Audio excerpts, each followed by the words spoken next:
How's it going, everyone? I'm Kawadaishi, and I'm here with Prof of Force 10. Prof, how's it going? Pretty good. Yourself? Oh, can't complain too much. So we're here today talking about the new books coming out for Heavy Gear. Exciting stuff. Been a bit quiet on that front for a little while. Who are you? What do you do for Force 10? How long have you been working with them? Just tell us a little bit about who you are. Yeah, so how's it going, everyone? My name's Nick. I go by Prof on the internet. I work as a freelancer for DreamPod 9, which is the manufacturer of Heavy Gear, Jovian Wars, all of those IPs. Force 10 is our official server. The officially endorsed one as far as I'm aware.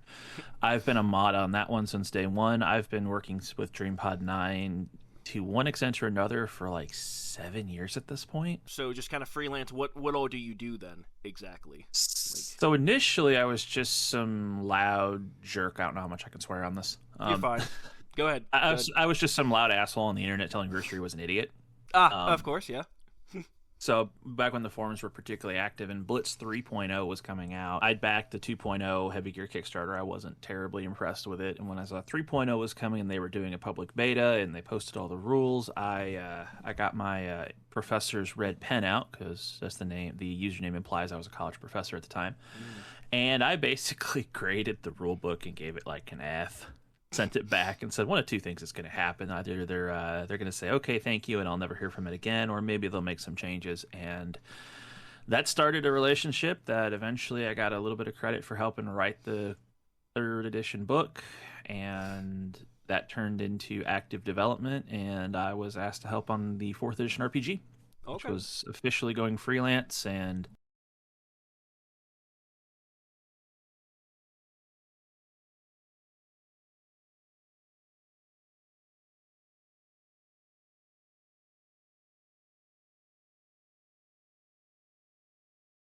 I was lead writer on that, and I'm still the lead on the RPG right now with all the books we got coming up, and finally getting these adventures out. And so everything's your fault then, right?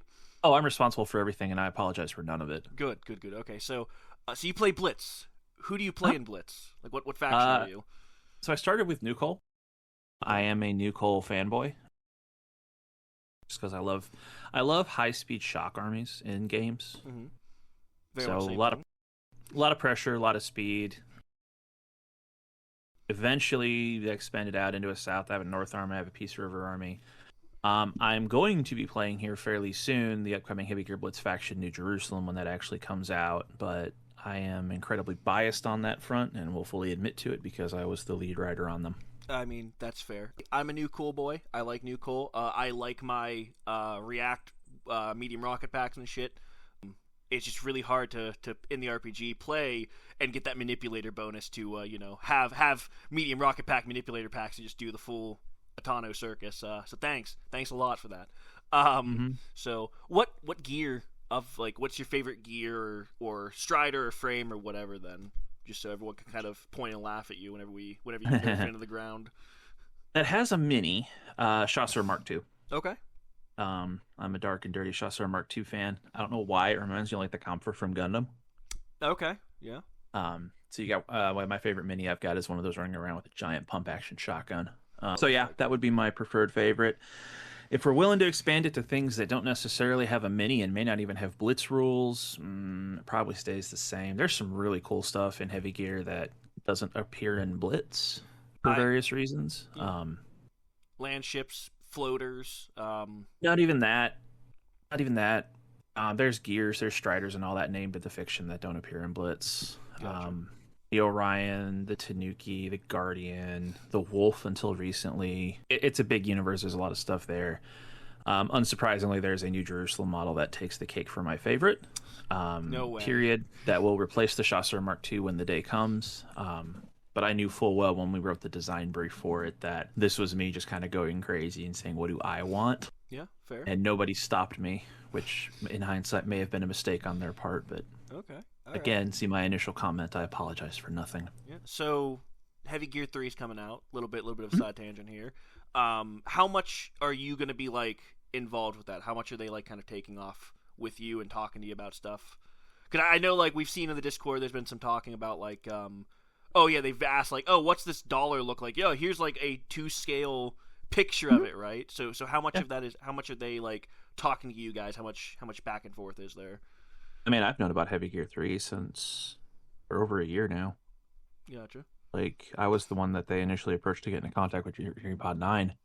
Nice. Um, that being said, a very regular contact. Good. Um, Good. We like to hear that. they are doing a very good job of sticking to the universe.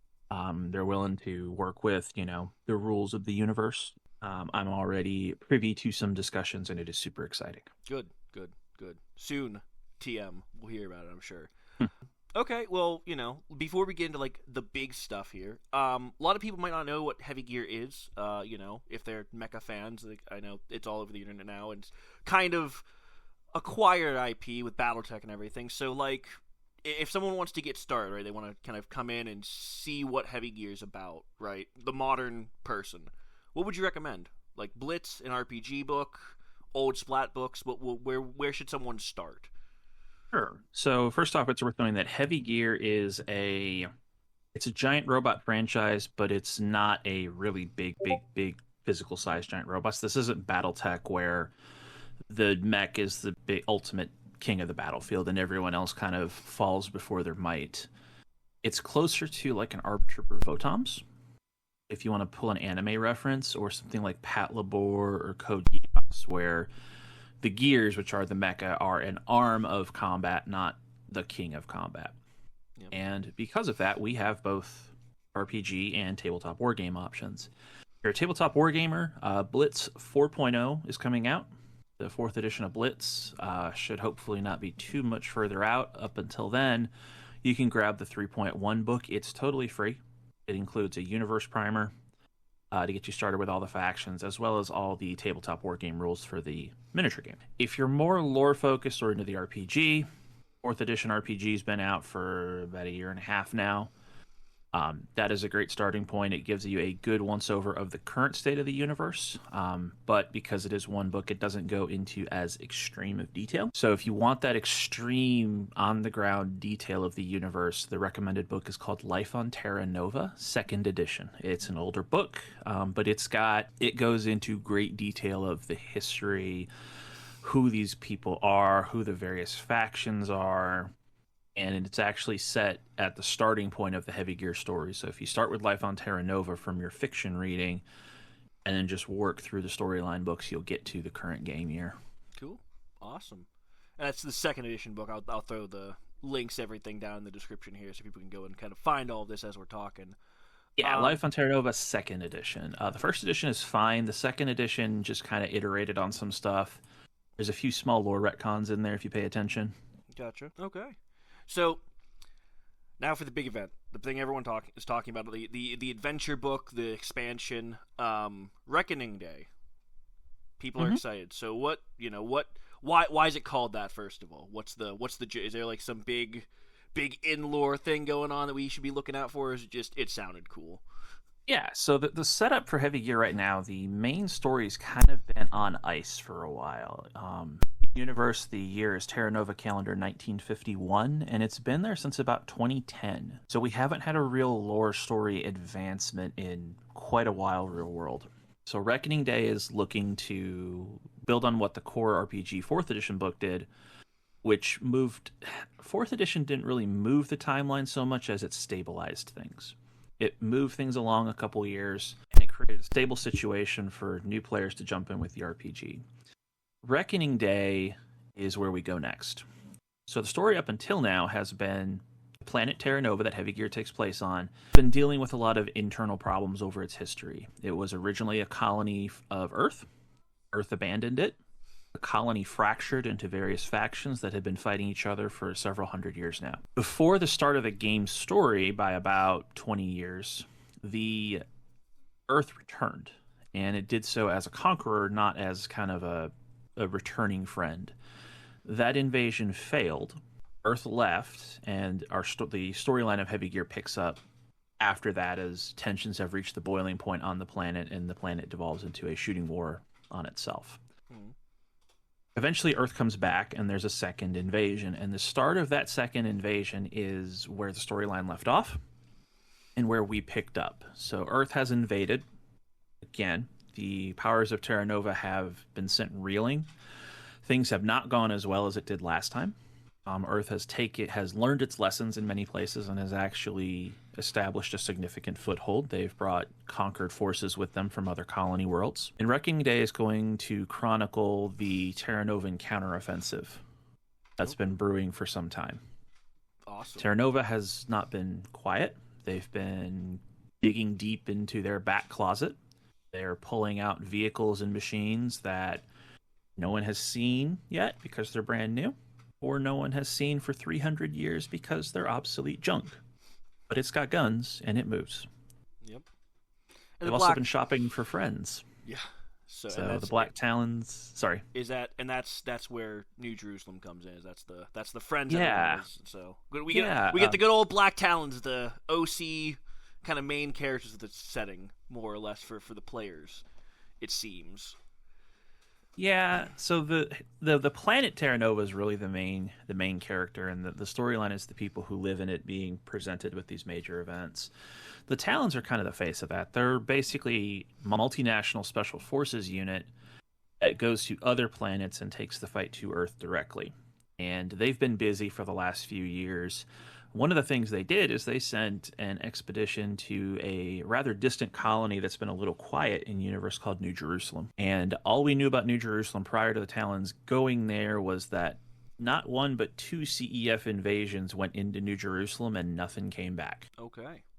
So pretty cool badasses apparently. So what so these people, this new faction, New Jerusalem, what's their deal? Like, kind of, can you give us a little bit of a prime, a little bit of a taste to see kind of what we're getting into? We did about a 30 article series on that.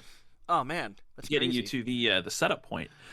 So New Jerusalem, as its name implies, is a very religious heavy planet. The colony worlds in heavy gear were founded by companies and corporations, not nations. And New Jerusalem is interesting because at the very, very end of the bidding process, a church came in and bought the planet. Now, this church is called the Jerusalemite Church, and Jerusalemite is a religion in heavy gear that it doesn't amalgamate, but it's a catch-all term for the Abrahamic religions, Judaism, Christianity, Islam, and things around that. Over 4,000 years, a second ice age, a lot of conflicts around the Jerusalem area. The members of those faiths kind of more identify as a little bit larger group than maybe their individual sects did in the past. And that church, with some help, bought a planet, set the planet up, and basically was trying to make a go of it before Earth withdrew. The planet completely collapsed because the church was not just the church, but it was also the government. The Pope, the Jerusalemite church, kind of styled itself over the Catholic Church, did have a pope as the head of the faith, ends up off planet when everything gets shut down.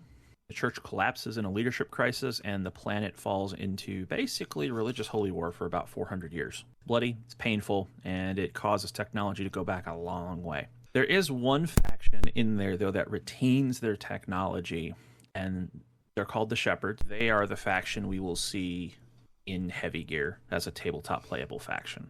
They're kind of the not the remnants of the church, but the inheritors of the church's ideals. Okay.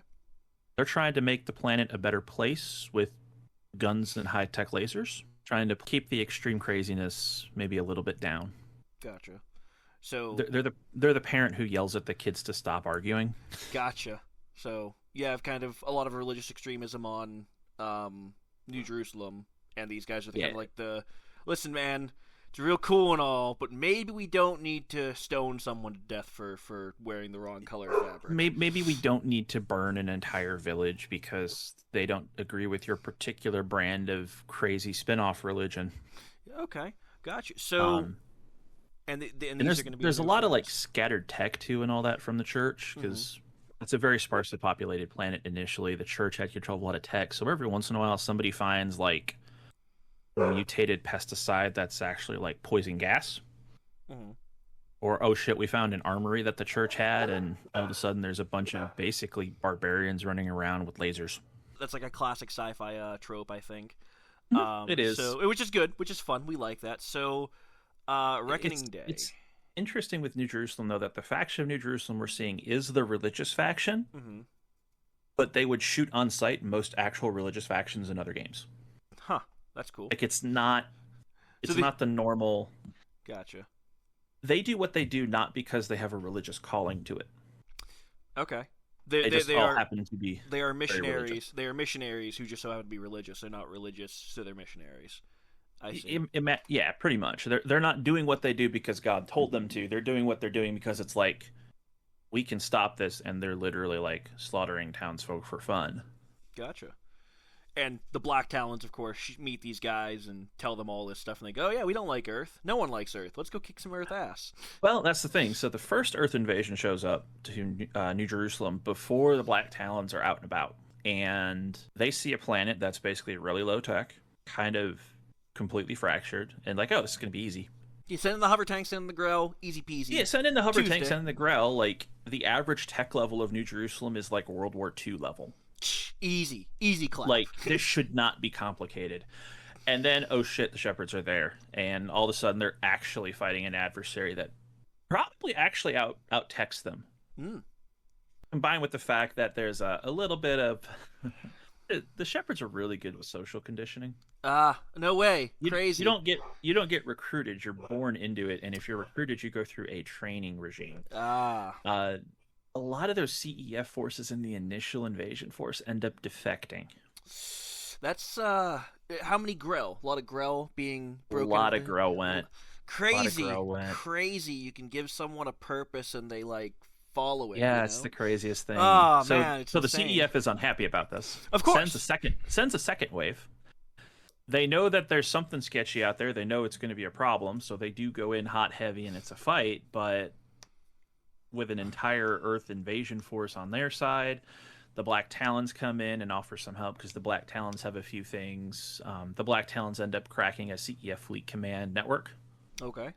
So they can actually read all the CEF locations on New Jerusalem. That's the deal. Yeah. The Talons help them clear New Jerusalem. In exchange, the Shepherds send forces to back up the Talons when Terra Nova launches its counterattack. And that's going to be what year in the calendar are we hitting with that? So the very end of the core RPG book takes place at the end of 1954 with a New Jerusalem aligned CEF destroyer showing up in the Terra Novan system. Okay. So start of 55. Okay, start of 55. Awesome. So we've talked a lot about the lore, the story setup. We love that. But I think we're here because we're playing a game, right? And we want to know, what do we got? What new mechanics are we getting with this? What's the expansion? You know, what cool things are you going to be giving us? So the expansion book is still in progress. It's about 95% completed. We're mostly dropping art in and doing some cleanup around the main storyline. There's like 60 pages of new storyline. Okay. Which includes a timeline and a bunch of short stories kind of walking through the major events. And we actually get to the meat of the expansion. We're looking at a section we call How to Run a War. And we kind of describe it to people as it's basically a mod package. Like in a video game. Yep. These are packages of mods that you can apply this to your game. It gives you a little bit of extra roleplay element around it. One of the ones we have is called a sand opera. It's a riff on space opera. Yeah. And the idea here is when you do it, your character, as part of character creation, you generate like a foil and connections. And whenever you interact with them is a different way to gain experience or bonuses. Okay, so it's your rival. It's a rival, yeah. Okay. We've got, like, there's one called Green on Blue where you're screwing with potentially theoretically friendly forces. Okay. You're doing something behind the scenes in a friendly or allied area who are not going to be happy if they catch on to what you're doing. So there's a mechanic in there called deniability, where as certain things happen, you have to make a roll at the end of the mission to see if there's any extra heat that shows up, depending on what did you call it civilian casualties? Did you do this with no radio or signal communications? That's going to affect that roll and whether or not they start catching on to you. Did you go and steal, 7 tons of rocket ammunition? What? Yeah, okay. Mm-hmm. Got it. Did you go into a situation where we got into a firefight on a friendly base? That's going to be harder to deny. Yeah. So that makes it harder to deny. But if you do it at night, it's a little bit easier to deny because maybe they didn't get a good look at you. And this is kind of perfect for the the United North-South, the Terra Novans. You might be friends, quote unquote, but sometimes you gotta screw the other guy over so you can win all the glory, right? So all the Terra Novan factions and everyone, you have to remember that they are friends and allies against the CEF, but they're still rivals. Yep. So that's kind of perfect for this kind of mechanic. Is what's in there and that's the thing. This is that interesting rivalry in the face of a wider threat. So you'll have things like New Jerusalem's coming in. They're allied against Earth. They're not necessarily your friends. Yep. Love that. The UMF, there's a storyline going on in the Norlight's Confederacy in the 4th edition book that some Norlight units are starting to do some, maybe blue on blue incidents to force certain religious agendas. Of course, and that was one of the things. I know we have the warrior monks and all of that. Are we getting any juicy like shepherd on monk action so we can kind of see? Maybe. Who knows? There may be at least one short story about what happens when the shepherds and the Norlights get into an argument. It ends with gunfire, of course, classic. Or at least the threat of it. Yeah. Some other ones we call it the Green Hell, which is like jungle fighting. Okay. Where it actually has like large scale flora and fauna. There's a resistance themed one. It's a lot just of a lot of stuff. Yeah, okay. Yeah, and your kind of mod packages. When you start an adventure, you just say we're doing this, or a particular adventure in a wider campaign. We're doing this. I like it, and it just adds an extra mechanic. Speaking of extra mechanics, we got 2 new archetypes coming. Oh, do tell. One of which is the E-War Specialist, so an actual electronic warfare specialist. You pick offensive or defensive electronic warfare. As you rank up, you get bonuses in your chosen option, and you can switch back and forth during an intermission. Gotcha. Oh, pretty cool there. The other one ties into another mechanic that's coming up, and that is we are actually putting in base building. Oh, okay. Cool. And there is an archetype called the Castellan, which is dedicated to working with your base. All right. And getting you access to things, buffing elements of your base, for example. All right. And even get some unique actions. And gotcha. We can go ahead and jump to those bases real fast if you want to. Yeah, like, so what type of bases do we have? Can we get, like, a caravan of, long runners or, So there's 4 different kinds of bases you can get. You can either get a fixed one, which is like an actual military base. Yeah. It doesn't move, but it's got protected structure, static defenses. It may be a long way for the front line, but it's a nice fixed facility. You can have a covert base, which is designed to hide, conduct covert missions, and could theoretically be mobile. Nice. You can get access to a lot of stuff, but it's going to be very expensive. You can have mobile bases, which are convoys of vehicles, mobile facilities. They can provide direct support to the team, but they have kind of a large footprint. There's a lot of people involved. They are ultimately in a bunch of long runners. And then the one everybody wants is called the Land Cutter, which is a smaller cousin to a land ship. So we're getting mega damage scale type stuff if we're talking like Palladium type. Kind of. They don't. So so they're called Land Cutters, and the reason we do that is they're not actually land ships. You don't get an aircraft carrier. They're a boat. Yet. They're not a ship. Yet. So, if anybody's familiar with a video game called like Homeworld: Deserts of Karak, okay, in their like ground-driven ships, yeah, it's basically a barge on treads. Yeah, okay. That's the way to describe it. And they have a module system to them.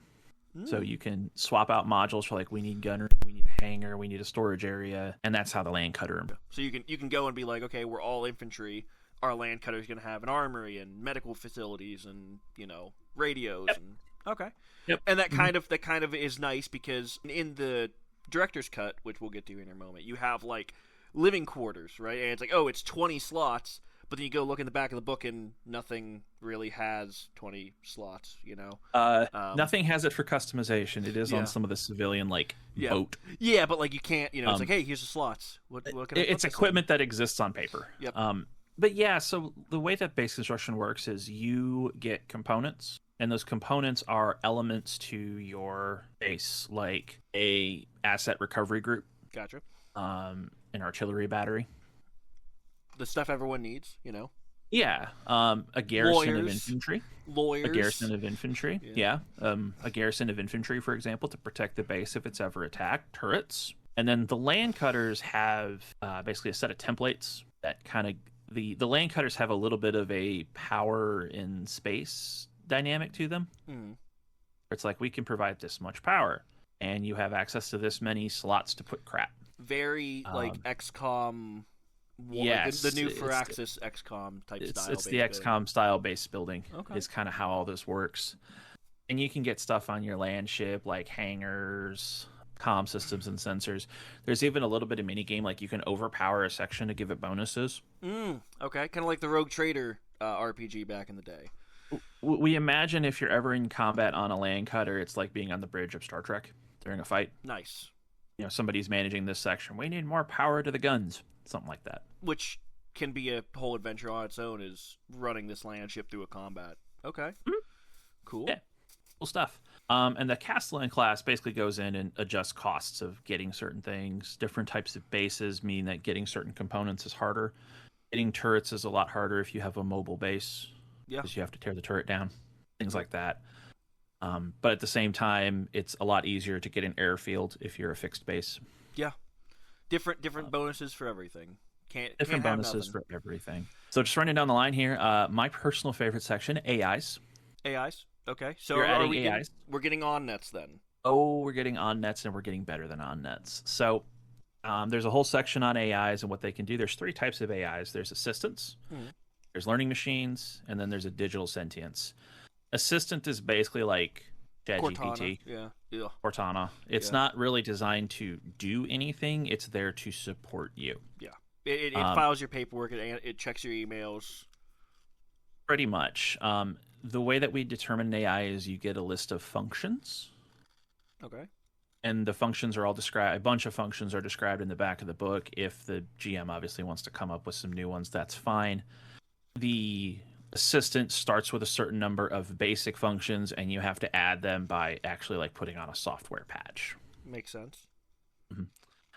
The next step up is a learning machine, which is the OnNet. These can actually control things. You can make a custom one. There's rules for making a custom learning machine. But then the OnNet is actually a very specific one.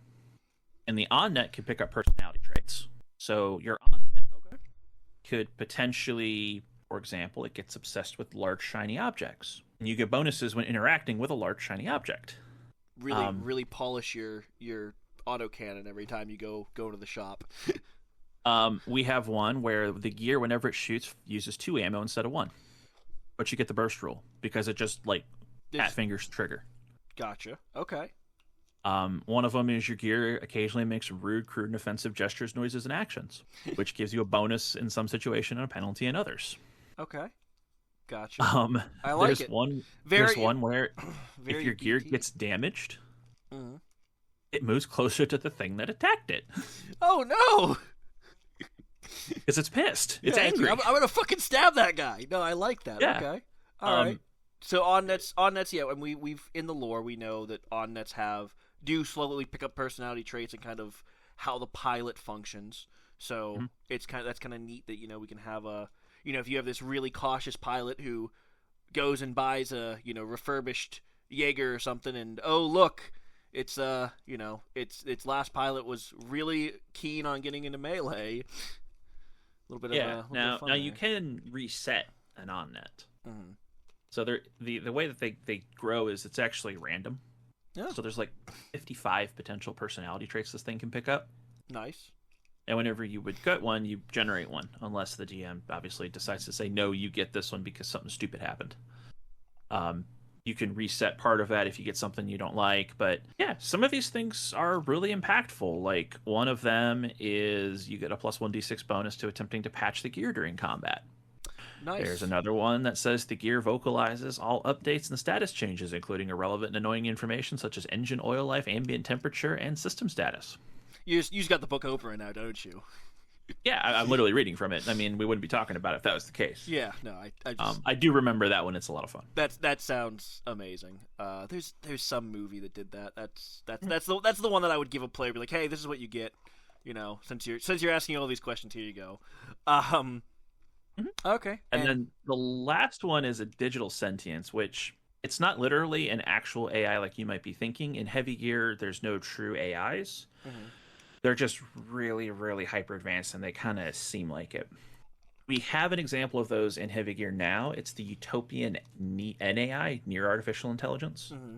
And then New Jerusalem is actually getting one too, called a Virtue. Okay. So these are actual AIs you can communicate with and are fully capable of independent operation. They actually have a small character sheet. Gotcha. And so they pass a Turing test, but they're not like actually they're not Lancer NHPs, for instance. No, we talked about Cortana. If anybody's familiar with Halo, it's the way that those AIs are supposed to work. Okay. Which is not full autonomous intelligence. They're just it seems like it when you're interacting with them. Gotcha. Okay. And then both the NAI and the New Jerusalem Virtue have their own dedicated rules because that's an actual specific piece of equipment. Yep, we like that. Yeah, the NAIs are kind of cool because like you can seize direct control of the Utopian drone. That's pretty useful, yeah. Yeah, and the NAI can do that. So if you have like 5 drones running around with your character, you get one AI. It's just the way the characters work. You get one AI. You can have your NAI jumping around between different drones. Nice. And acting through that drone. And awesome. The NAI has its own stats and everything. It has its own gunnery ability. That's cool, yeah, because I know right now, like, we have the drone tag, which is great, and I love it. But it is kind of limiting where it's like, okay, the drone just always rolls drone X, so it just always rolls 3 dice for its skill checks. That's fine. It works, but that's kind of cool that we can get something a bit more in depth with that, because that does change up how combat can kind of run. Yeah, it still goes at your initiative, but in the case of the actual digital sentience, it gets its own character sheet. That's cool. It even has like personality flaws and everything. Nice. So quirks, flaws, adversities, just like a person. It gets a full character sheet. Nice. Okay. So they start off as a full character sheet. You don't get a genotype. You don't get a national origin. You don't get a life path. Here you go. And you don't get any perks and flaws, but you do get everything else. So do they have archetypes? They do not. Okay. You said everything else. I'm just making sure because that's a fair point, and I'll make a note of that to call that out. They don't get an archetype. Yep. Because if you don't, people will be asking, Prof. You know it. Nope. That's fine. That's totally fine. So I've loved this game. I've been in love with it since I started playing. I'm running a game right now. But I have some players who are a little bit... They want to play infantry in the game about big mechs and tanks and everything. And there's some power armor stuff I've been hearing. Is there power armor rules coming in? Oh, beautiful segue. That's the next chapter in the book. Oh, that's crazy. I actually don't... looking at the camera right now, I don't actually have the book yet, believe it or not. I'm just guessing. Yeah, it's crazy. It's almost like we thought about this. So, no way. In the RPG, right now there's exos in the RPG. We are adding a new section to exos and power armor that replace that piece of equipment. Exos are basically small vehicles. You can get stock. You can do a custom one. They get a bunch of traits, and they essentially augment you, the user. Can't crew a vehicle while you're doing it, but it's basically you, the person running around. The Achilles suit in Blitz is a good example. We love the Achilles you can think suit. of it. Yep. Yeah, it's like the suit from Edge of Tomorrow. Yep. Now, full-on power armor is also a thing that's coming. Power armor is essentially a mini vehicle. It counts as a vehicle for damage. It has its own armor stat. Nice. You don't get to add your personal pilot toughness to it. It counts as 2 passengers in a vehicle.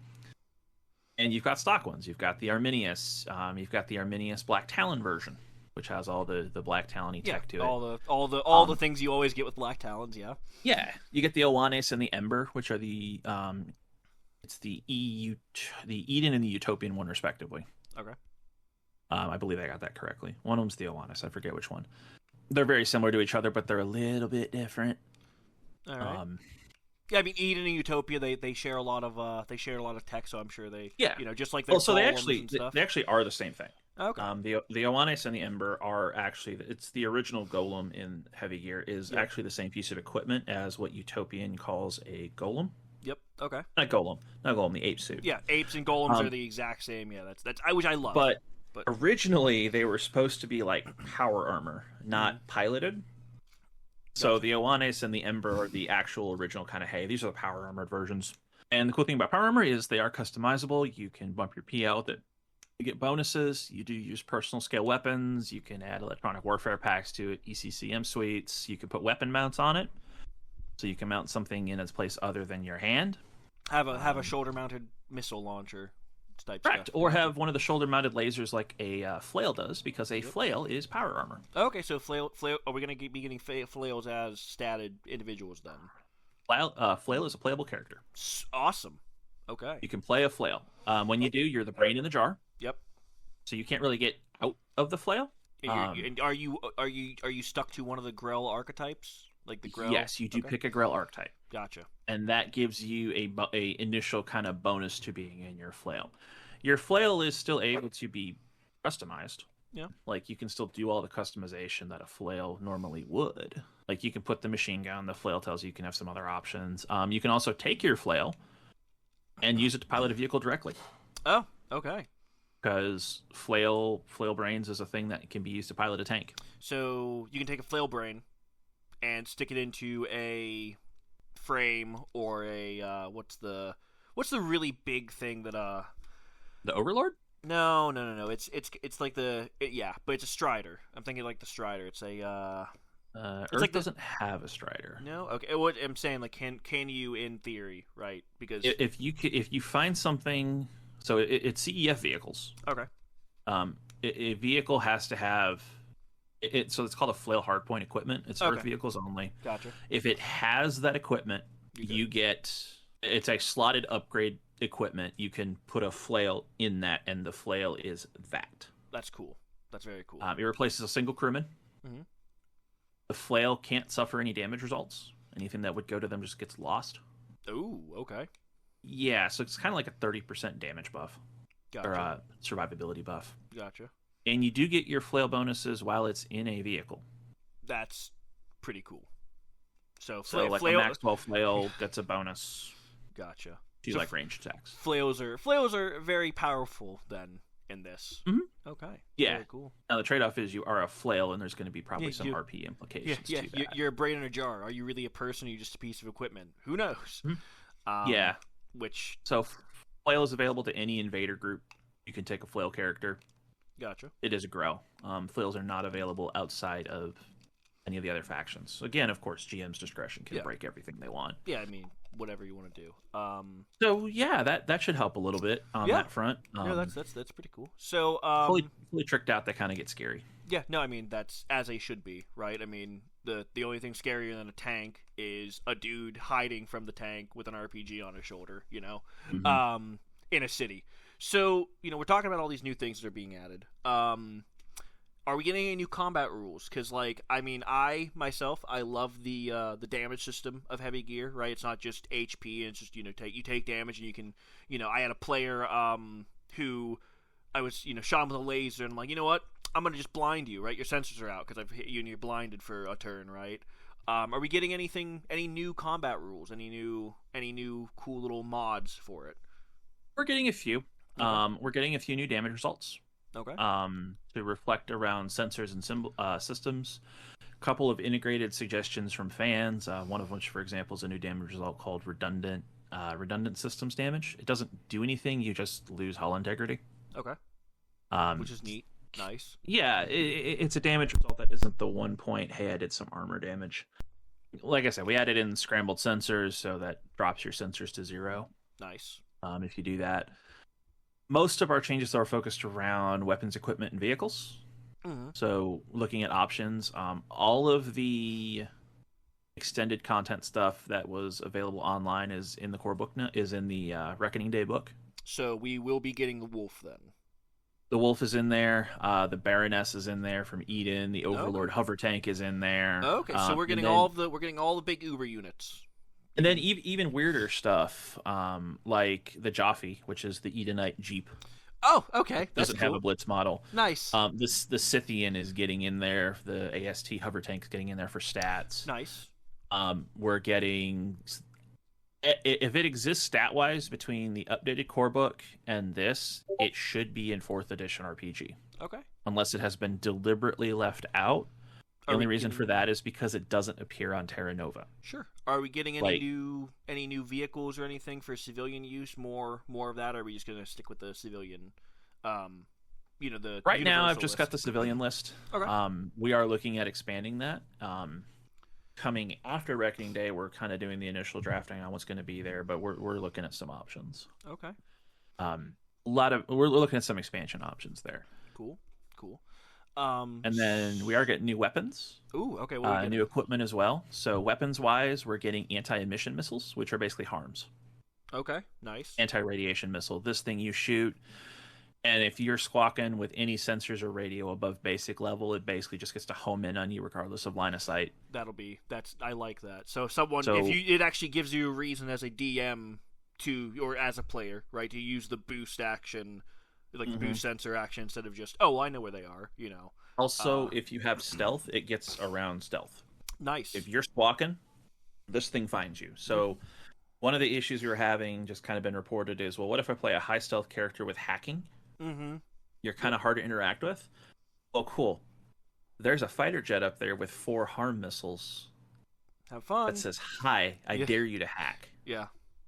We also have chaff coming in, so nice. Chaff grenades. I love chaff. Mm-hmm. So you drop the AoE, and basically you're not on sensors if you're in the AoE. Nice. Yeah, I've house ruled like chaff into my games, and that's more or less. I actually think I talked about it in our little, which we'll get to in a minute. But I've definitely used there's it's like a special smoke grenade, you know. So. Yep.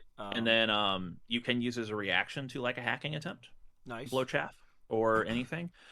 If you win the roll as the user of chaff, the chaff is placed and the attacker action fails. If you lose the roll, the chaff is still placed, but you got hit before the chaff kicked in. Makes sense. Okay. Mm-hmm.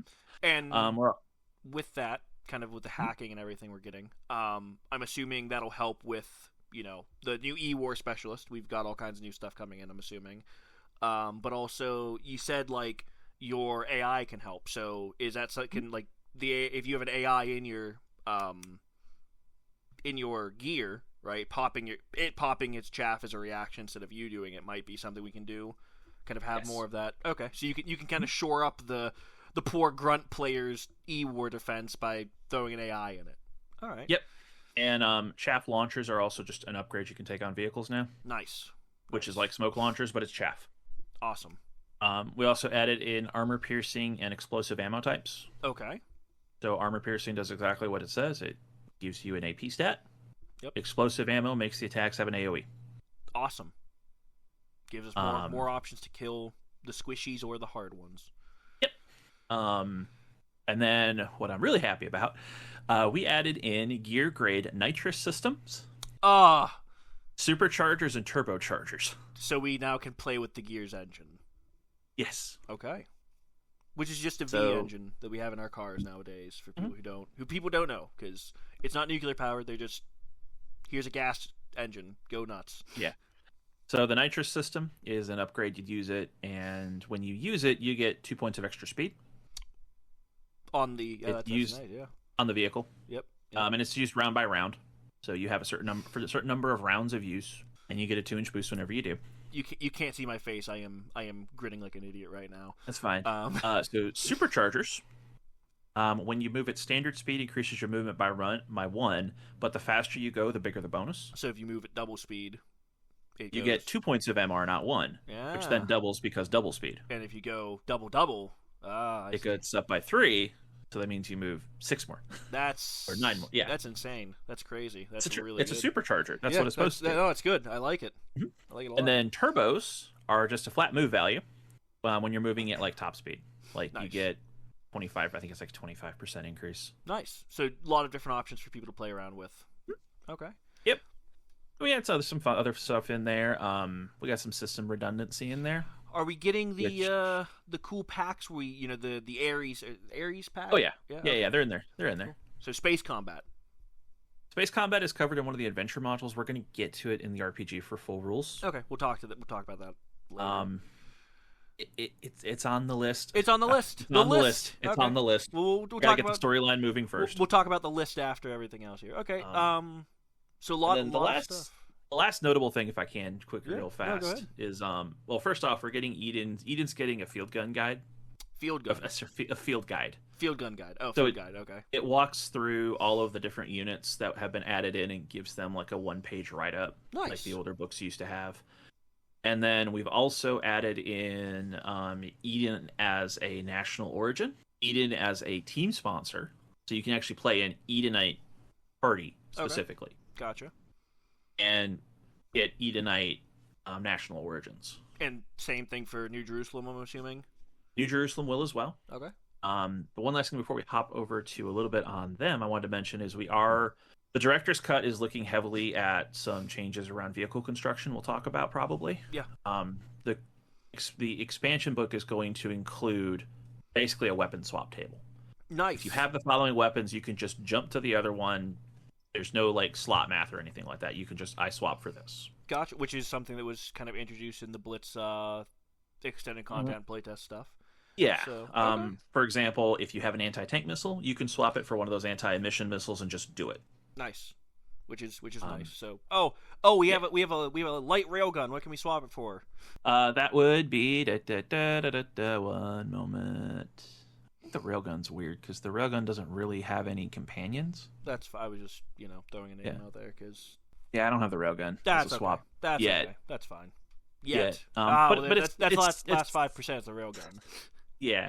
Well, it's things like if you have a laser cannon, you can take a pulse laser instead. Oh man, that makes no sense, man. You still got to meet the priority requirements and all that. Yeah. But the reason we're doing this, and this we can segue a little bit into the director's cut. Sure. The director's cut is what we're calling kind of the updated core book.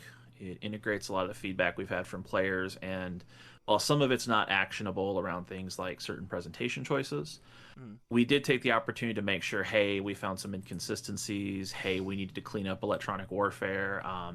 Vehicle customization had a lot of questions, so I went in and rewrote it. Yep.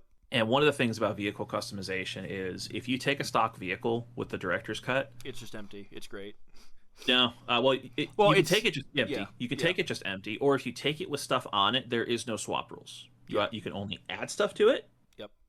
Which I've you take it as is. It's been very nice to run. And that's where that weapon swap table comes in. It's like, I have a hunter, but I want that gun. Well, you could just swap to the freaking gun now. Yeah. It's so much cleaner now. It's so much easier to explain because there's not the attachment rule in the 4.0 core book is like half a page long. To explain how attachments work. And it's because of how, you took a stock unit, we need to put these things on it. Now it's just like, no. Yep. Just no, you don't get to. Yeah, no. Unless you take a custom unit, which we now call the empty variant, which exists on the profile, and then you can do anything. Yep. So it's basically all the customization, or just basically a pre-built. We also added in some more ammo rules. So ammo is now not just number of attacks; it actually includes the number of reloads you carry. Yep. An autocannon is 6.6, so 6 shots per mag.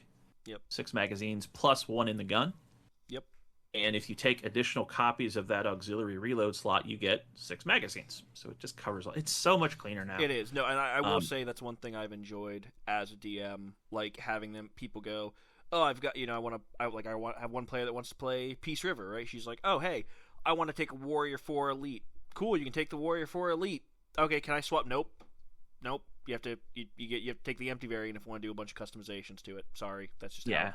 Which it's nice because it's like I want to let people let people do stuff, but I don't want to make them too much, too easy. So we also added in some restrictions, like you can't get an armor 10 gear to the +3 piloting skill anymore. Yep. That got whacked in the nuts. We're not letting that happen. The other big change was to stealth.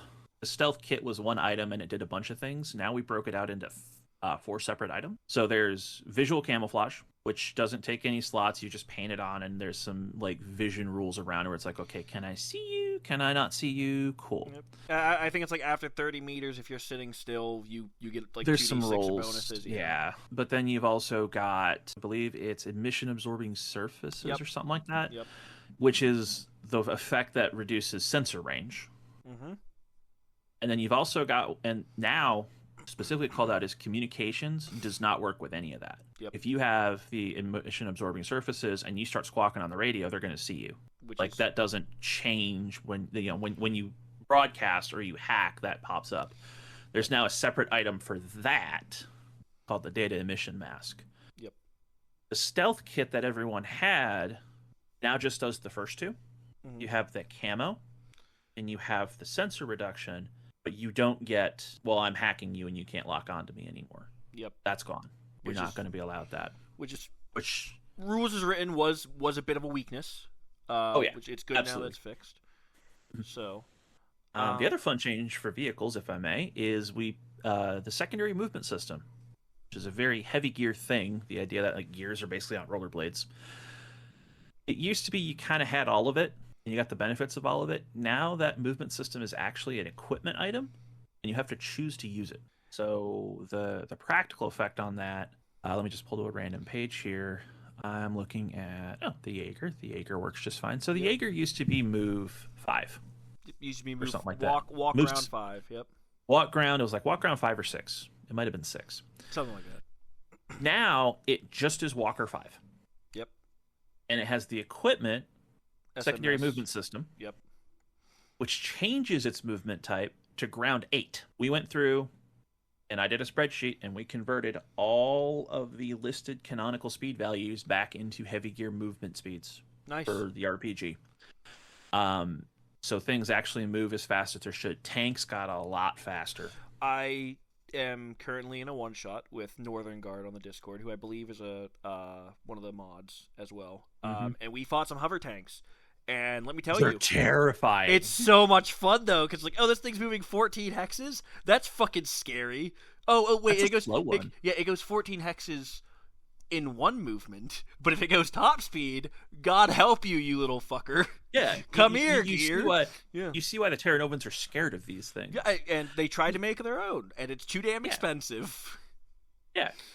Even the like the Visigoth main battle tank. I'm looking at it right now. Yep. It used to be move 4. Mm-hmm. It's actually move 7 now. Yep. It's faster than a walking gear. Yep. So you got to get on wheels to GTFO out of Dodge. We also did take the time, so we added in all those empty variants, but we also threw in as many as we could just of missing variants. I don't know if the NBC variant was in the base book, but I know It was not. that I saw it in the director's cut, and I'm like, that one. I'm playing a character with the NBC variant of the Northern, I think it's the Hunter, yeah, and I'm like, no, this is amazing. I get a pistol, I have no big guns, but like I'm hazardous, it's so fun. But because you can go into poison gas. Yeah, go into poison gas, go into radioactive zones, all kinds of stuff. It's just cool, and I appreciate that you guys are giving us these like weird kind of not just combat gears. We're getting the weird shit as well. Yeah, one thing I think that makes heavy gear as a universe thing is the fact that it's not like a lot of other universes where they assume everything is kind of in the player's face. That's it. Heavy gear is a big wide universe, and we only see a slice of it. And one of the things that I want to do in a future book is to bring more attention to that. Yep. The Wolf is the WFP version of the Hunter. It's not the Hunter, but made by the WFP. It's their equivalent to the Hunter. The Hunter is made by Northco, which is in the UMF. Yep. So what do the Norlights use? What do they use? Logically would have their own version of the Hunter used by the Norlight Armed Forces. Yeah. That's an area I want to explore. That would be awesome, because I love as much as I love BattleTech. Like, I'm not ragging on it. I love BattleTech.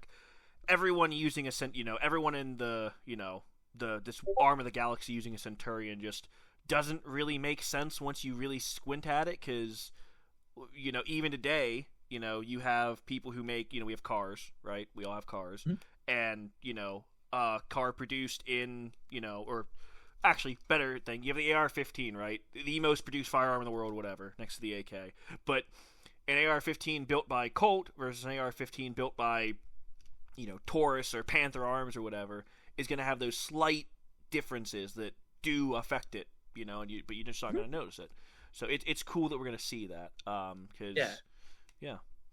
And here it's kind of more like, yeah, okay, cool, everyone gets the AR-15, but like the Brits still have the what is it, the L-81, whatever their bullpup is. Yeah, the L-81. There's still AR-15s in inventory. They'll still use an AR-15. Yeah. But that's kind of what I want to get into, is more just like these like league specific models. There are a few mentioned in universe. The Mekon Dominion is referenced as having the Guardian and the Tanuki, and as their own in-house versions. I've been staring at those going one of these days. So the crackpot theory is that the Guardian is basically a Jaeger MP. Mm-hmm. Probably sense. What that would look like. What I want the Tanuki to be is actually a drone controller. And the idea here is that the Mekong militaries, the Mekong Dominion peacekeepers, they also double as the police force. And having So, drones. well, the same guys who are like your search and rescue in peacetime are also the combat forces. Yep. So the question is, what does this do in peacetime? Well, the Tanuki is your search and rescue gear, but in wartime, the damn thing's a drone hive. It's probably running around with like 12 suicide drones. Yeah. Because we love Terra Nova. Terra Nova. We love our suicide drones. Just what we do. Yeah. Like, I think that would be really cool, and that leans into the idea of what the Mekong Dominion is. In peacetime, this thing's walking around with, life scanners and 4 or 5 drones out there looking for lost tourists in the jungle. And then, oh shit, we're actually in combat now. It's, hunting CEF frame squads in the desert with all these drones. And oh shit, there's one. Boom, send the drone. Yep. Which, we see nowadays. Since 2010, we've seen drone warfare. Not to get too morbid here, but it is a terrifying thing to deal with. And seeing that kind of come through in Heavy Gear is kind of refreshing, honestly, as a sci-fi universe. It is really unfortunate that the amount of real-world events that have come up to be useful for Heavy Gear world development is not zero. Yep, it is very sad. But that's what we got. Yeah, it's what we got. So, with that little segue here, I've also we've looked at, you've talked about new damage things for gears. System and shell damage is a bit of a sore point for some people.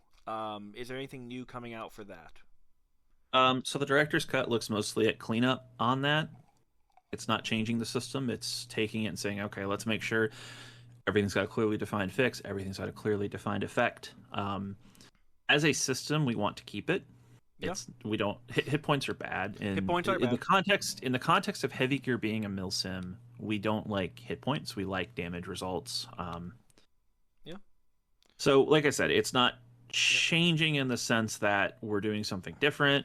We're just, there's more results. There's cleaner definition of the results. I've enjoyed. You can get a concussion. Yeah, I enjoyed the concussion condition. I enjoy the can't remember exactly what you called it, but I've been using one where it's just like, if you're shot at right, and I really don't want to just kill a player right, then I'll go, oh hey, you're taking 2 shell damage, right?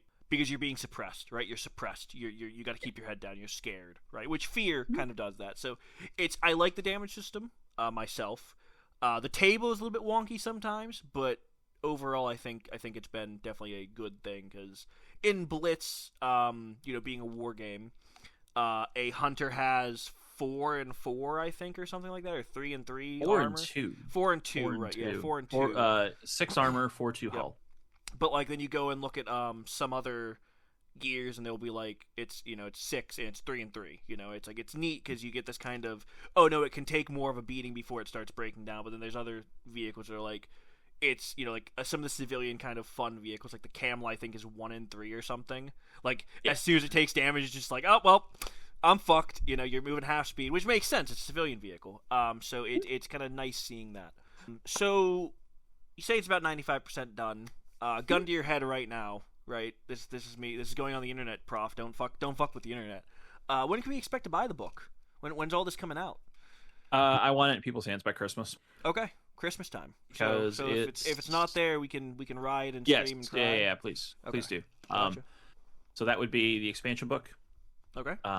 That would be a separate book for New Jerusalem. Okay. And the director's cut. We didn't really talk a whole lot about New Jerusalem, actually. We kind of talked about what they are, but what is their hunter or Jaeger?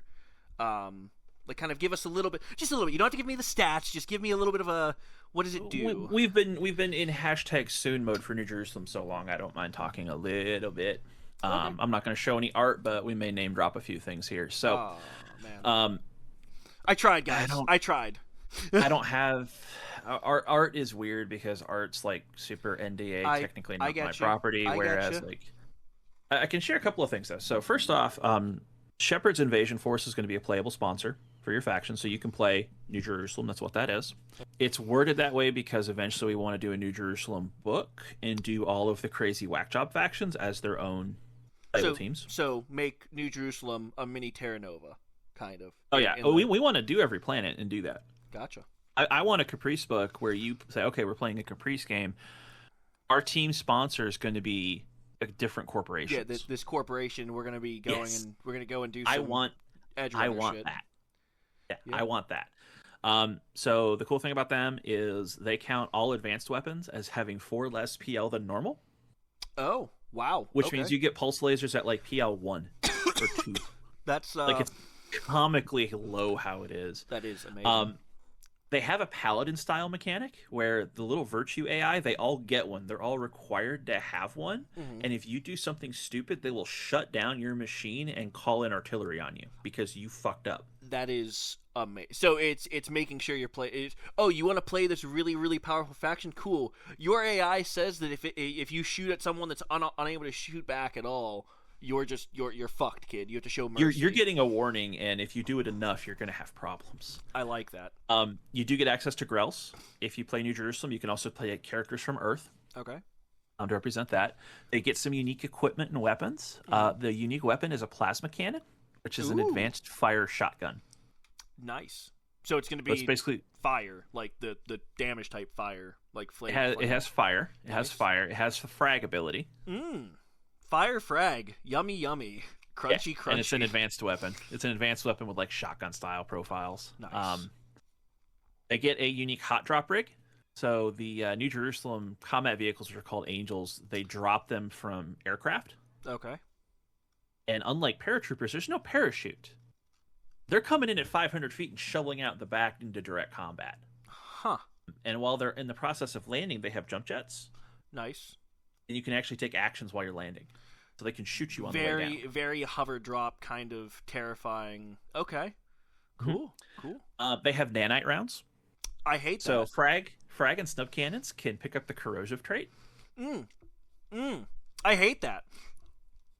Go on. Tell me more. Yeah, so you remember that G.I. Joe movie they made like 15 years ago? Oh, God. There's a scene in it where they fire a rocket at a tank and the tank melts because of nanites. Yeah, that. Nanite grenades. It's just on the frag and snub cannons right now. Okay. I mean, technically that's just corrosion. That's just a corrosive grenade. It's a white sand grenade. Yeah, it's just a corrosive grenade. But just restyle it. Okay. Yeah, it's cool. So very, very. So what's their weakness? Like, I mean, I hear New Jerusalem and I'm like Paladins, Deus Vult, melee, but that's kind of in Blitz. Their weakness is that they are like CEF frame priced, but they don't have a lot of cheap stuff. Gotcha. So you tend to be a little bit lighter on the model count. The other thing is they have comically bad electronic warfare capability. Oh, I see. Because the shit they normally fight is zero threat. Yeah. Okay. So they're like, oh yeah, oh man, that hunter over there, he's not a threat. Hits you with a fucking WinRAR subscription. Yeah, basically they have one dedicated electronic warfare angel. Okay. And it's like iguana level. Wow. Like, it's not bad. That's pretty pathetic though. For that's as good as it gets. I mean, that's almost as bad as the CEF sometimes. Like the CEF is pretty bad at E-War overall. New Jerusalem's worse because they don't even get access to it on that scale. Like, yeah. Well, I mean, yeah, if you're fighting nothing but the CEF can stick an ECM. Yeah. On damn near anything. Yeah. No, in New Jerusalem, I think there's 3 things. One of which comes with it. The other 2 require upgrades to take an ECM, and they're still looking at EW stats of like 5+. Yeah, equivalent Blitz. Yeah, which is pretty rough. The other thing is they don't have an SMS. Okay. So they're actually they're a little bit faster on the walk because everybody has jump jets, but they don't have a higher speed option. Gotcha. So they can kind of hop around, but they're not. They're on the bounce. They're not tactically maneuverable. They're not fast. Gotcha. Like if they're in a city, they will go wherever they want. But in a dead sprint, you're going to outpace them very easily. If you fight them in the desert, just keep backing up. Yeah, just keep backing up. Yeah. All right. That's kind of what you're looking at there in terms of weaknesses. On the RPG side, from a player perspective, you have that pseudo paladin element where it's like you've also got the issue that they don't really have like fixed bases on Terra Nova, so getting a resupply can be a little more difficult. Yeah, good luck getting repairs, because for those of you who You can't buy their hardware. Yeah. Like, well, also, I noticed a lot of people talk about how great the higher end gears are, right? Like the Nemesis Jaguar and shit. I think Nemesis Jaguar, right? Am I crazy? Yeah. But That's like one of it's but it's like it's high tech, or not high tech. It's like it's got a high maintenance cycle, so it's like you can't be in the field for more than 3 or 4 days without getting negatives. And I think that's something people really need to like DMs. My fellow men and women. We need to be more cruel to our players and make them go out on the desert for 5 or 6 days while they're running their super advanced tech. So I'm going to tell you, as the writer, it is absolutely intended that a main drain on the players and their resources and their ability to do things is the fact that they need downtime. The fact that these are people who need to rest, they need to sleep, the equipment needs repairs, the equipment needs maintenance, they need ammunition, they need access to all of those supplies, and if you're not having them account for that, that's one of the major things that heavy gear is meant to account for. Yep. It's not as spreadsheety as other games, but it still has a little bit of that, hey, you got to buy fuel. And we're looking at being a little bit more spreadsheety in one of the future books. Yeah. We're going to do a tech manual. We have a draft for a fuel system. Nice. We have a draft. We're going to go completely off the deep end when it comes to gun customization. Hey, we love that. Like, I'm talking like rails, handguards, all of it. Let's go. I mean, I like the current gun frame system, not the frames from the CEF. Those are cool, but the gun frame system we currently have in the director's cut is nice because it's just, hey, you can kind of customize a gun on the fly. But having this would go deeper. Yeah, that's cool. It's going to go further with it, and also let it apply to gears too. Nice. But you know that the gear autocannon has a 62nd century version of a 1913 Picatinny route. Did not, but that's cool. They're going to. I like. And we're going to let you do stuff with it. And putting on bayonets and everything, and different scopes. No, I like it. I like that you guys are kind of going a bit more in depth because it's nice to have the basics. Here you are, right in the book. But if you want all the really, really in depth stuff, go buy this book. It's also fascinating because the original heavy gear, a lot of people hold it up as this great example of milsim combat. And yet that system I just described was really never there. Yeah. Like if you go play first and second edition, I mean, it was written by a bunch of Canadians who's the closest I'd ever seen to a gun was probably like a museum. I'm sitting 18 inches away from a short barrel rifle right now. I've got one. Yeah, I've got my pistol literally on my desk because I was cleaning it earlier. America. Like right there. Yeah. No, but it's definitely very it's very interesting because I like that kind of mechanics and having the ability to kind of go, okay, well, you have I have one of my players, she's playing infantry, she's like, it kind of feels bad playing as infantry because the gear pilot gets to go and swap out her weapons and have a huge vibro blade and a underslung barrel and everything else, but like I'm stuck with heavy assault rifle, right? And that's about you can add like extra burst or whatever, but she's like, I don't really have the like customization. So seeing power armor come out and seeing this in the works is cool because I think it'll let people kind of play more on the ground, which it's weird because compared to like D&D, Blitz in my opinion has way more customization for your weapons, right? But that's just neither here nor there. Let's see here. Have we missed anything? Is there anything else you really want to talk about Reckoning Day? Well, I promised you a little bit of a teaser because it's been forever on freaking New Jerusalem spoilers. Pick a number between 1 and 13. There's 14 units in New Jerusalem. I'm not giving 14 away because 14 is way too much goddamn fun. Fuck. This is where we need to chat. This is chat. Chat. What number do you want, chat? But chat can't do anything because we're being recorded. They're gonna be in the future. You know what? Let's go with 6. Why not? 6. 1, 2, 3, 4, 5, 6. Oh, 6 is a cool one. Okay. But, like I said, I can't share art. So one of the cool things about New Jerusalem is they do have the combat walkers, which are called angels, and which are the gear equivalents. Which are the gear equivalents. They have the seraphim, which are the strider equivalents. Okay. And then they have this other thing. So one of the things that's come up with New Jerusalem in their story is that culturally their favorite sport is racing. Okay. because it's something you can do on like pack animals and shit like that in the middle of a farm. But it's not violent. It Well, sure. yeah, sure, Let's yeah, go yeah, with that. Let's yeah. go with It's that. it's not violent like football or So savagery. so culturally, when the shepherds kind of broke off, did their own thing, they kept that racing tradition. And one of the things that's come out of this racing tradition is basically squadrons of really, really light VTOLs Okay. that are like VTOL motorcycles. Okay. It's probably the best way to describe it. They're organized into like cav units, like in the military. Yeah. So you get like they have full on like attack VTOLs, but their recon units act more like biker gangs And because that's they're on what. these hover bikes. And what is number 6 then, Prof? Number Nick? 6 is called the Zealot, which is a version of that on crack with multiple cannons. Cannons. So how big is this thing? Give or Trying to take. think of the best. Is it like a It's Gorilla about- hover bike? No, it's like 15 feet long. Oh, okay. So it's like some 40K shit. Kinda. I don't know if it. I can't really point to anything in 40K. It's quite like, Okay.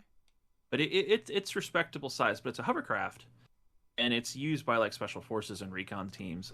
This thing runs around. It's like PL3. It's got to move a 16 because it hovers. It's like Armor Nice. 3, but then it comes with linked either machine guns, grenade launchers, or recoilless rifles.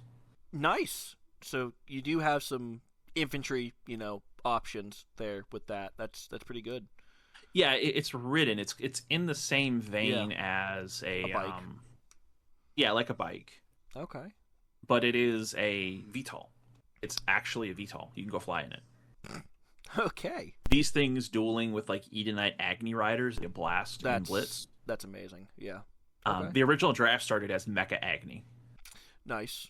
Nice. Like, what if instead of a dragon, they had like an actual pseudo mini aircraft? And you know what? That's a good question. Are we getting more fauna and flora in New Reckoning for Terra Nova? Not for Terra Nova. We actually hit everything that canonically existed in the core book. Okay. And space and budget permitting, I am open to doing more. Cool. Yeah, because don't get me wrong. Like, I want to see some other weird critters, even if it doesn't really matter. Because the hunting lizards or pack lizards are cool, but having some big river monster would be neat. Yeah, I'm gonna pull a picture of the Zealot for I want to see. Obviously, please don't share this. I'm just gonna get your reaction because I'm kind of curious. Oh, okay. So I can look at it, but no one else can. Oh man, they're gonna hate me, chat. Okay, yeah. So to describe this to people, it looks like a miniature fighter jet, but just cut off behind the. You know what it looks like? It looks like the fucking bike from Redline, like the one guy who's like riding a massive motorcycle. you know what I'm talking about now, right? Like I think, I know what you mean. Yeah. So it's like it looks like if Starscream was a jet bike, is what I'm gonna say. No, this is cool as shit. I like this, and the autocans are on the side. Yeah, no, I don't know what that looks like. It looks just like some kind of sci-fi pod racing thing. No, I like it. Very cool. Very cool. It reminds me like a scaled up version of like some sci-fi jet bikes. Yeah, it's like a jet bike. Yeah. So one of the reference images we had in it was the jet bike from Killzone. Yep. Have you ever played those games? Yep. Definitely. It's a little bit bigger in the back end. You can't see it in here, but there's a single giant engine in the back. No, I mean, and then the things on the clear. side are maneuvering thrusters. Pretty clear. Any like 2-seater variants of it in the game? On this one, no. There is a second one of these called the Quaja. Okay. All the names of these things, by the way, are religious terms in various Abrahamic faiths. I didn't catch that at all. Not at all. So that actually does make a question. What happens with the golems? Are like we have the golem, frame type, for Eden? It's Eden. Mm-hmm. Yeah. So is there any like, hey, was that kind of annoying? You're like, oh, we've already used this. That sucks. No, not at all. No, okay. So, to answer your question on the 2-seat, so there's a version of this. It's a much smaller one that's actually closer to a jet bike. Okay. It's called the Quaja, which is like messenger, if I recall correctly. I need to double check that. Sure. It's actually a 2-seat basically motorcycle. One of the art pieces we have for it has flames. Nice. Very, very, very street racer vibes. I'll continue to make chat jealous. Ah, yes, of course. But there's the flaming paint job one.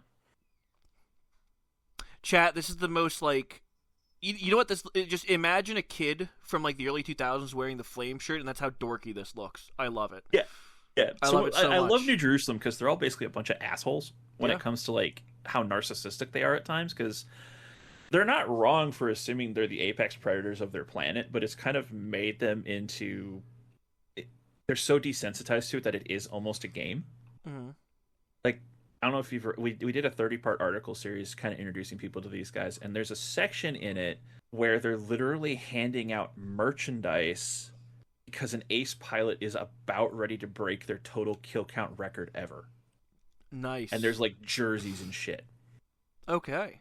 Very cool. So, do they have a dueling culture at all? That's actually like kind of a like, do they have champions where on Terra Nova, we have duelists?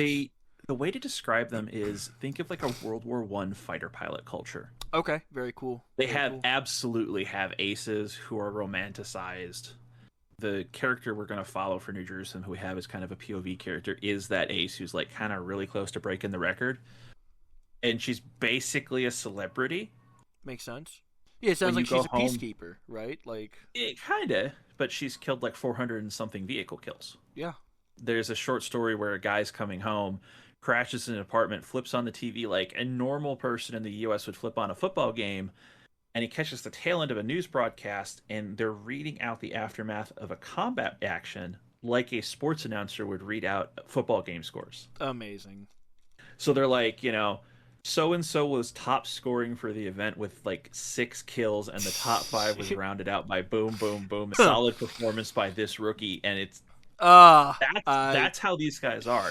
So when you see flaming motorcycle Quaja guy, understand that that's military. They are, yeah. But they are still like, they're a bunch of hotshot narcissistic assholes. Yeah. So I live near Pittsburgh, and the draft was this weekend. So that's when.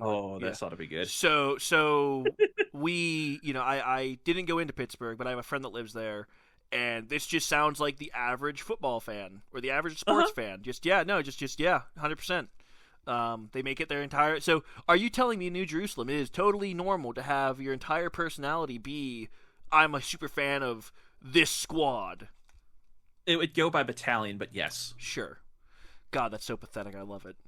It's amazing, isn't it? Yeah, fuck, I hate you so much, bro. They're complete dipshits. I love it. Okay. Like, we actually have, it's somewhere in here, I forget where it is, we have like listed in the New Jerusalem section of their book like their top scoreboard of aces.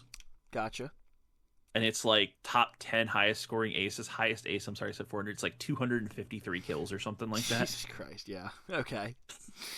Man, they're just like, this is totally. One of the short stories I want to do is them arguing if Enkidu kills count. Because there's not a person in it. Yeah. Is it a kill? Yeah. No, it's not. It can fight back. It can intelligently fight back, but there's not a person. Does it qualify as a kill? Well, yeah, like the what's the really big thing that's like not Enkidu, but it's like in that faction. It's like the Marduk. The Marduk, yeah, like the really big one that's like Drone 5. Like, would they consider that a kill? I mean, fantastic question. Yeah, it doesn't have a human in it. Does it really count? Yeah, it doesn't really count. But I mean, it is still more dangerous for the than record. most humans. For the record, infantry don't count. And if the vehicle is not armed and moving, it doesn't count. So okay. So when I say that their top ace has 253 kills, that's mobile combat vehicle kills. Fucking Christ, these guys are dickheads. All right, I love it. They're Tom Hanks from Top Gun assholes. Like that style of just narcissistic jackass. It's amazing. Great, awesome. Like, we're talking like Red Baron level style, romanticization. Yeah. Of aces and pilots and things like that. It's just absolute comedy. And of course, most of those kills are going to be fighting biker gangs that have like a rocket launcher on their shoulder.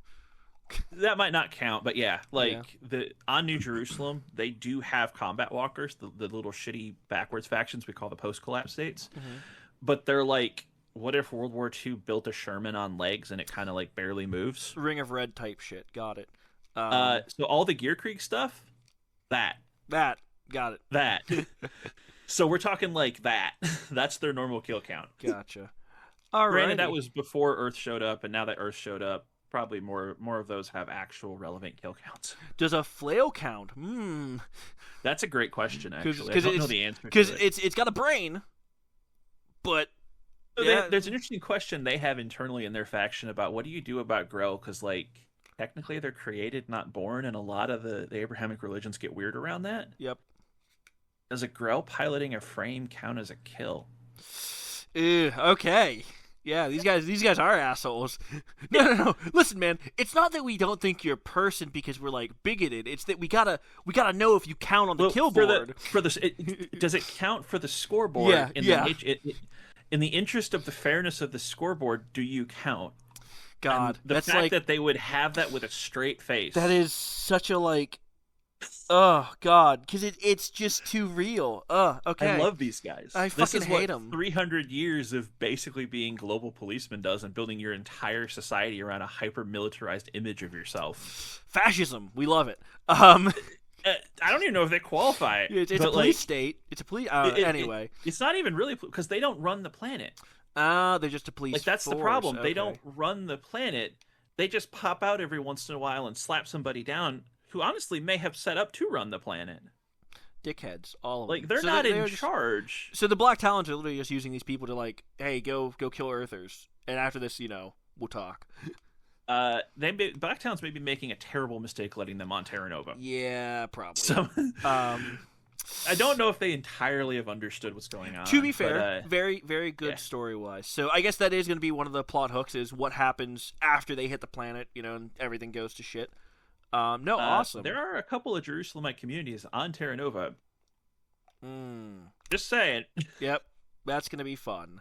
All right, well, I've kept you for about an hour and a half. I'm not sure how much of this is going to be. I'm sure we're just going to let this be raw because, honestly, this is all good. We haven't had any technical issues or anything. Had a few dog barks in the background, but, nothing crazy. Oh, no, anyway.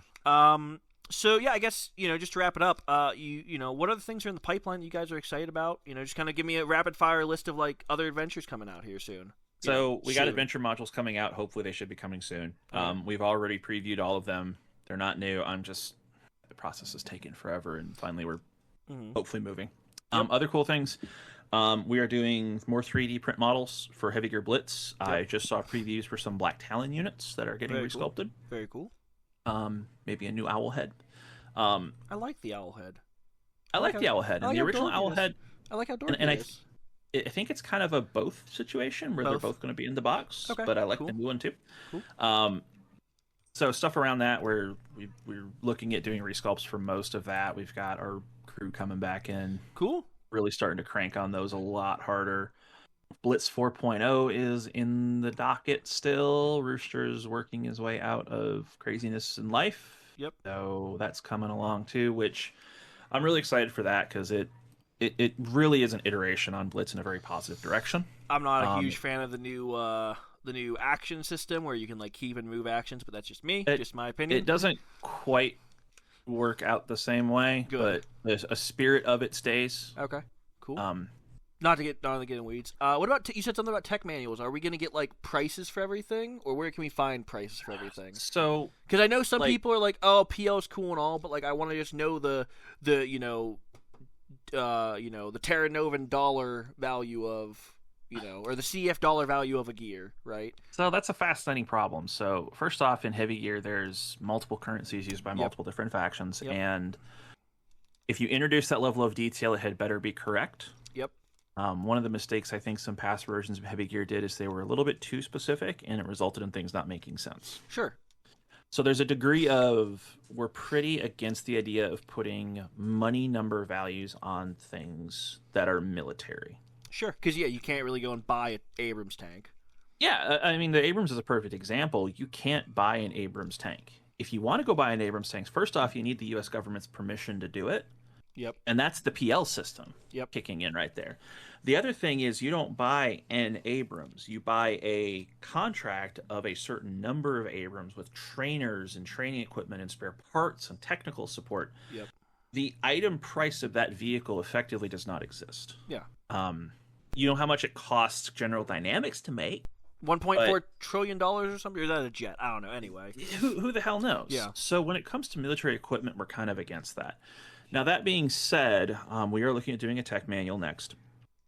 And as part of that tech manual, it might include an ancillary value system, or at least a way to assess a trade. Cool. Based on value, but value's not going to be money. It's going to be 100, 200, whatever points. Yeah, sure. Cool. You have a gear. That gear is 1,000 value points. I have a certain amount of value points in response, and then depending on, we make a skill roll to see if we made a successful transaction. If I'm giving you more stuff, I get a bonus. If I'm giving you less stuff, I suffer a penalty. And if we hit a certain number, cool, yeah. Okay. Something like that has been discussed. Nothing's firm on that yet. We are pretty firm that military-grade equipment does not get monetary numbered values. Very cool. Civilian stuff might. Yeah, I think the bricklayer and stuff back in right before the civilian vehicles has a, money value on it, but I'm not sure how. So a lot of the old vehicles do. A Hunter, the Kodiak has a money value in its old book. Gotcha. But it's one of those things that's you can't buy a Kodiak. Yeah. You can't buy a Kodiak. The export stuff we might talk about putting some numbers on that. Sure. The other thing is, at least when it comes to personal scale stuff, that's probably fair game. Yeah. Yep. Okay, cool. How much is a light assault rifle from Territorial Arms? 325. 325 shekels. Cool. Done. Yeah, it's 450 dinars, and then you've got all their little add-on crap you can buy to it. Cool. Yep. That may be very interesting to do. Yeah. But yeah, we're kind of not huge fans of 100%. I'm just military. Throwing it out there. Throwing it out there so people can because if we have this video, you can just be go watch this video at this timestamp. People will stop asking you a million questions, Prof. I mean, come on now. You don't have people like me bother. Yeah, I know. Okay. No. So splat books, tech manuals, just different adventures. Anything else kind of that you're really excited about? Just even if it's something weird. I mean, I got New Jerusalem coming up. I've been working on that since 2019. Cool. The initial draft of New Jerusalem, I think, was sent to Rooster in 2018, 2019. Tell you what, whenever it finally does come out, we can play a game on TTS or something. It looks absolutely nothing like what it ended up being, and it's for the better. Maybe there will be some lost files on what the hell the original New Jerusalem proposal was, because it's kind of funny. I think I honestly would love to see stuff like that, where it's hey, here's the design docket stuff. So just tossing it out. So the whole faction New Jerusalem's been a really interesting experience, because it was 2 paragraphs, a short story, and that's all that there was, and we had to backfill everything and make it make sense. Gotcha. The reason the Shepherds don't rule New Jerusalem is because the CEF has to be able to show up and not know they're there. Yep. So they're basically just hiding in a polar fortress, occasionally coming out and swatting somebody down because they got too uppity. Yep. That guy's got nukes. Beat his ass. That guy found something that might eventually turn into a weapon. It could also just be a pesticide that improves farming outputs by 60%. But we can't let him have it. Go kill him. Yep. It's a very Brotherhood of Steel is kind of the purpose. Yeah. Brotherhood of Steel, Canticle for Leibowitz. If you're familiar with Gundam, there's a Gundam 00 as a faction called Celestial Being. Yep. They end up weirdly acting like a lot of those kind of aggregated together. Gotcha. Well, hey, I'm excited to see it. It'll be fun to shoot them off the board. Oh yeah, they're a lot of fun. So, all right. Well, I don't really have anything else, so I appreciate your time, Prof. I have to go and talk to Scuttle too, but I think you've answered a lot of questions, so I'll get more into the lore things with him, I think. But yeah, do you have anything you want to say to everyone before we get off of this here, and I let you go? I think I'm good for this. Look for a Kickstarter for the RPG expansion book in about Q3 is my hope. Okay. Good talk. I appreciate it. Have a good one. Thank you. Yep. You too.